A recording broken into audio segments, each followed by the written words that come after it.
Canto 28. In the ninth Bolgia, the large crowds of the sowers of discord are disfigured and dismembered, many with their intestines spilling out.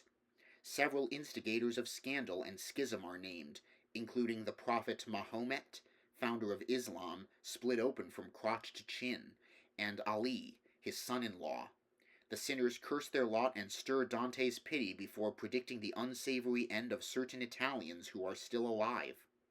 The image of the medieval French troubadour Bertram de Born carrying his decapitated head in his hand is a vivid example of Dantean divine retribution or contrapasso, where his wits are literally separated from his body. Whoever could, e'en with untrammeled words, tell of the blood and of the wounds in full which now I saw, by many times narrating. Each tongue would for a certainty fall short by reason of our speech and memory, that have small room to comprehend so much. If were again assembled all the people which formerly upon the fateful land of Puglia were lamenting for their blood shed by the Romans, and the lingering war that of the rings made such illustrious spoils, as Livy has recorded, who errs not, with those who felt the agony of blows by making counterstand to Robert Guisard, and all the rest, whose bones are gathered still at Ceperano, where a renegade was each Apulian, and at Tagliacozzo, where without arms the old Alardo conquered, and one his limb transpierced, and one lopped off, should show, it would be nothing to compare with the disgusting mode of the ninth Bolgia. A cask by losing centerpiece or cant was never shattered so, as I saw one rent from the chin to where one breaketh wind.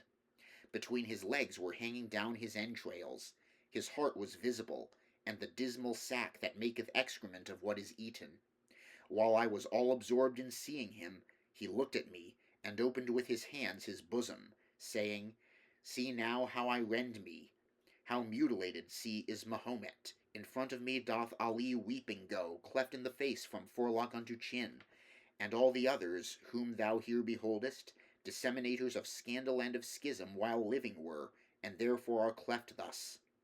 A devil is behind here who doth cleave us thus cruelly, unto the falchion's edge putting again each one of all this ream,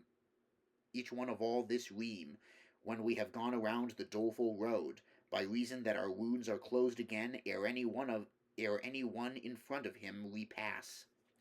But who art thou, that musest on the crag, perchance to postpone going to the pain that is adjudged upon thine accusations? Nor death hath reached him yet, nor guilt doth bring him, my master made reply, to be tormented, but to procure him full experience. Me, who am dead, behooves it to conduct him down here through hell, from circle unto circle, and this is true as that I speak to thee. More than 100 were there when they heard him, who in the moat stood still to look at me, through wonderment oblivious of their torture. Now say to Fra Dolcino, then, to arm him thou, who perhaps wilt shortly see the sun, if soon he wish not here to follow me. So with provisions that no stress of snow may give the victory to the Novarese, which otherwise to gain would not be easy. After 1 foot to go away he lifted, this word did Mahomet say unto me, then to depart upon the ground he stretched it. Another one, who had his throat pierced through, and nose cut off close underneath the brows, and had no longer but a single ear, staying to look in wonder with the others, before the others did his gullet open, which outwardly was red in every part, and said, O thou, whom guilt doth not condemn, and whom I once saw up in Latian land, unless too great similitude deceive me, call to remembrance Pier de Medicina, if e'er thou see again the lovely plain that from Vercelli slopes to Marcabo, and make it known to the best two of Fano, to Messer Guido and Angiolello likewise, that if foreseeing here be not in vain, cast over from their vessel shall they be, and drowned near unto the Catolica, by the betrayal of a tyrant fell. Between the isles of Cyprus and Majorca Neptune ne'er yet beheld so great a crime. neither of pirates nor Argolic people. That traitor who sees only with one eye and holds the land, which someone here with me would fain be fasting from the vision of, will make them come unto a parley with him, then will do so, that to Focara's wind they will not stand in need of vow or prayer. And I to him, show me and declare if thou wouldst have me bear up news of thee, who is this person of the bitter vision? Then did he lay his hand upon the jaw one of his companions, and his mouth oped, cried, This is he, and he speaks not. This one being banished every doubt submerged by Caesar in affirming the forearmed always with detriment allowed delay.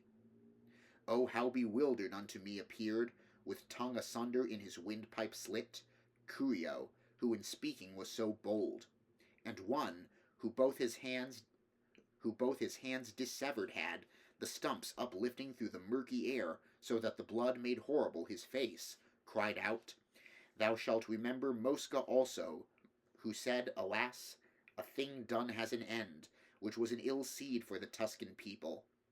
And death unto thy race, thereto I added, whence he, accumulating woe unto woe, departed, like a person sad and crazed.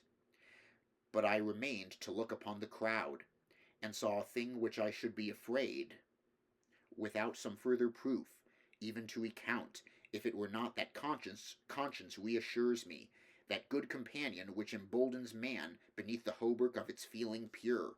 I truly saw, and still I seem to see it, a trunk without a head walk in like manner, as walked the others of the mournful herd.